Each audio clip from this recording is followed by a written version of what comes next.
औज़ुबिल्लाहि मिनश्शैतानिर्रजीम बिस्मिल्लाहिर्रहमानिर्रहीम रब्बि इश्रह ली सदरी व यस्सिर ली अमरी वहलुल उक़दतम मिन लिसानी यफ़क़हू क़ौली। आज हम एक हदीस बयान कर रहे हैं दुरूद शरीफ के बारे में। अब्दुर्रहमान बिन अबी लैला कहते हैं कि मेरी मुलाकात काब बिन अजरा से हुई तो उन्होंने कहा, क्यों ना तुम्हें एक तोहफ़ा पहुंचा दूं जो मैंने रसूलुल्लाह सल्लल्लाहु अलैहि वसल्लम से सुना था। यहाँ पर उन्होंने दरूद इब्राहिमी का तोहफ़ा दिया जो कि एक बेहतरीन तोहफ़ा था। आप और आपके अहले बैत पर दरूद भेजने का हुज़ूर सल्लल्लाहु अलैहि वसल्लम ने फरमाया, यूँ कहा करो, अल्लाहुम्मा सल्ली अला मुहम्मदिन व अला आलि मुहम्मद कमा सल्लैता अला इब्राहीम व अला आलि इब्राहीम इन्नका हमीदुम मजीद। अल्लाहुम्मा बारिक अला मुहम्मदिन व अला आलि मुहम्मद कमा बारकता अला इब्राहीम व अला आलि इब्राहीम इन्नका हमीदुम मजीद। आपने फरमाया, अल्लाह इस शख्स का चेहरा तरोताज़ा करेगा जिसने मुझसे हदीस सुनी, फिर इसे याद किया, फिर इसको जैसे सुना था वैसे ही पहुंचा दिया।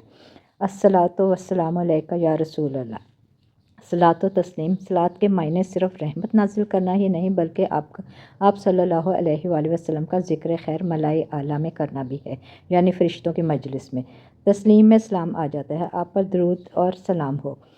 आल से मुराद आपके अहले बैत हैं जिनमें ज़कात हराम है, और अगर आल बग़ैर इत्तबा के हो तो इसमें ख़ानदान और फॉलोअर्स भी शामिल हो जाते हैं, यानी आपकी उम्मत भी। आले इब्राहिम से मुराद उनकी औलाद इस्माइल अलैहिस्सलाम, औलाद इसहाक़ अलैहिस्सलाम और याकूब अलैहिस्सलाम, और वो लोग जो भी इनके रास्ते में चले। दरूद ना सिर्फ नबी करीम के लिए है बल्कि दूसरे अंबिया के लिए भी है।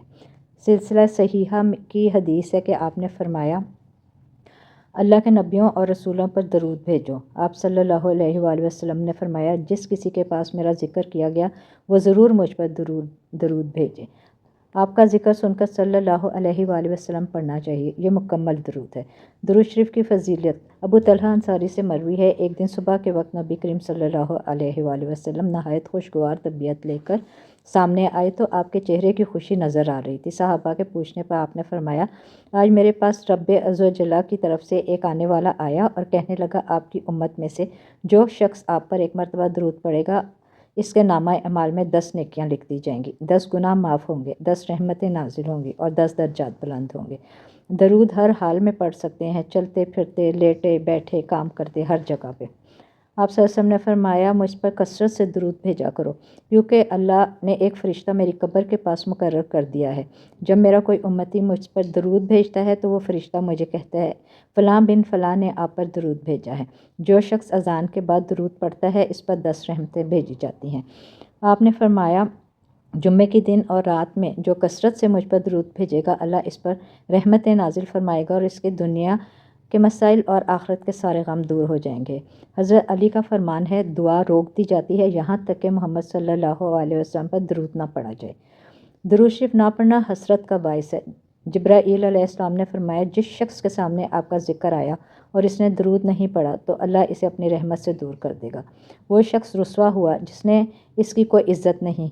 आपने फरमाया, जो लोग किसी जगह पर मजलिस करें लेकिन उसमें ना अल्लाह का ज़िक्र करें ना ही नबी पर दरूद भेजें तो वो मजलिस इनके लिए नुकसान का बाइस होगी। फिर अल्लाह चाहे तो इन्हें अजाब दे या चाहे तो इन्हें बख्श दे। आप सल्लल्लाहु अलैहि वसल्लम ने फरमाया, वो शख्स बखील है जिसके सामने मेरा ज़िक्र हुआ और वो मुझ पर दरूद ना भेजे। दरूद शरीफ जन्नत का रास्ता खोलने का बाइस है। सुबह और शाम के अस्कार के साथ 10-10 मरतबा दरूद शरीफ लाजमी पढ़ना चाहिए। दरूद पढ़ने की फ़जीलत नबी करीम सल्लल्लाहु अलैहि वसल्लम ने फरमाया, जब तुम मुअज्जिन को सुनो तो जैसा वो कहता है इसी तरह कहो, अज़ान का जवाब दो, फिर मुझ पर दरूद भेजो, क्योंकि जो मुझ पर एक बार दरूद भेजता है अल्लाह इस पर 10 रहमतें नाज़िल करता है। एक शख्स ने नबी करीम सल्लल्लाहु अलैहि वसल्लम से सवाल किया, क्या मैं अपनी सारी दुआ आप सल्लल्लाहु अलैहि वसल्लम पर दरूद भेजने के लिए वक्फ़ कर दूँ? इस पर नबी करीम ने जवाब दिया, अगर तुम ऐसा करो तब तो वो तुम्हें हर काम में कफ़ायत कर जाएगी जिसने तुम्हें दुनिया और आखिरत में परेशान किया हुआ है। बीमारी या बुढ़ापे की वजह से जब इंसान कुरान और इबादत से दूर होने लगता है तो दरूद शरीफ की कसरत बहुत फ़ायदेमंद साबित होती है और इसके पढ़ने से परेशानियां भी दूर होती हैं। दरूद शरीफ से दुआएं भी कबूल होती हैं। हज़रत अली फरमाते हैं, दुआ रोक दी जाती है जब तक नबी करीम पर दरूद ना पढ़ा जाए। जो शख्स दरूद नहीं पढ़ता वो अल्लाह की रहमत से दूर हो जाता है। जिब्राईल अलैहिस्सलाम ने दुआ की, जिसके सामने नबी करीम का ज़िक्र आया और इसने आप सल्लल्लाहु अलैहि वसल्लम पर दरूद नहीं भेजा तो अल्लाह उसको अपनी रहमत से दूर कर देगा। दूसरी रवायत में आया, वो शख्स रुस्वा हुआ इस दुआ पर नबी करीम ने फरमाया आमीन। दरूद ना पढ़ना हसरत का बाइस है। नबी करीम सल्लल्लाहु अलैहि वसल्लम ने फरमाया, जो लोग किसी मजलिस में हों और उनमें से ना अल्लाह का ज़िक्र करें और ना नबी पर दरूद भेजें तो वो इनके लिए नुकसान का बाइस होगी। अल्लाह चाहे तो उनको अज़ाब दे या चाहे तो बख्श दे। दूसरी रवायत है, जो लोग किसी मजलिस में बैठते हैं और इसमें ना अल्लाह का ज़िक्र करते हैं ना नबी पर दरूद भेजते हैं तो ये मजलिस इनके लिए क़यामत के रोज़ हसरत का बाइस होगी, अगरचे वो अजर व सवाब की बिना पर जन्नत में दाखिल हो जाएंगे। नबी करीम सल्लल्लाहु अलैहि वसल्लम ने फरमाया, वो शख्स बख़ील है जिसके सामने मेरा ज़िक्र हुआ और वो फिर भी मुझ पर दरूद ना भेजे। दरूद शरीफ पढ़ना जन्नत का रास्ता खोलने का बाइस है। नबी करीम सल्लल्लाहु अलैहि वसल्लम ने फरमाया, जिसके पास मेरा ज़िक्र किया गया और वो मुझ पर दरूद पढ़ना भूल गया तो वो जन्नत के रास्ते से भटक गया। अमल की बातें इसमें हैं कि आम दिनों की निस्बत जुम्मा को ज़्यादा कसरत से दरूद भेजना चाहिए। ख़ास तौर पर सुबह शाम के अस्कार के साथ भी 10-10 दफ़ा दरूद शरीफ पढ़ना चाहिए। बीमारों और बुज़ुर्गों को कसरत से दरूद शरीफ पढ़ने की तलकीन करनी चाहिए। रुसवाई से बचने के लिए कसरत से दरूद शरीफ पढ़ना चाहिए और हर मजलिस में कुछ ना कुछ अल्लाह का ज़िक्र करना और नबी पर दरूद भेजना खुद पर लाजिम कर लेना चाहिए।